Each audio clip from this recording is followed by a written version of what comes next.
بعد وقفة طويلة في المطبخ وعلى البوتاجاز خلصنا بقى الكشري. انتوا عارفين الكشري يعني حلل كتير ومواعين كتير. صوركم بقى شوية كشري وبأمانة تقولوا رأيكم يستاهل كام في المية. ده البصل، بصوا بقى التقلية وجمال التقلية. بصوا شوية بصل بقى في قلبك، وادي الرز بالعدس بالشعرية، حاجة كده عظمة. ده الحمص، شوية حمص بقى كده تعصري عليهم ليمون ومعلقة شطة في منتهى الروعة. الصلصة، مكرونة، احنا عاملين شوية مكرونة صغيرين عشان احنا مش بنحب المكرونة اوي. الشطة، الزيت بقى وفلفيها شوية فلفل كده متخرطين من الاخر.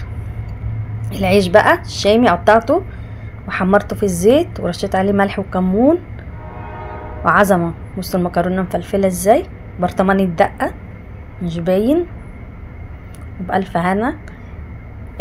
أكلة كشري بقى دي عندي العيال فطار وغدا وعشاء، ياكلوا ايه بألف هنا منها، تقضيهم يومين.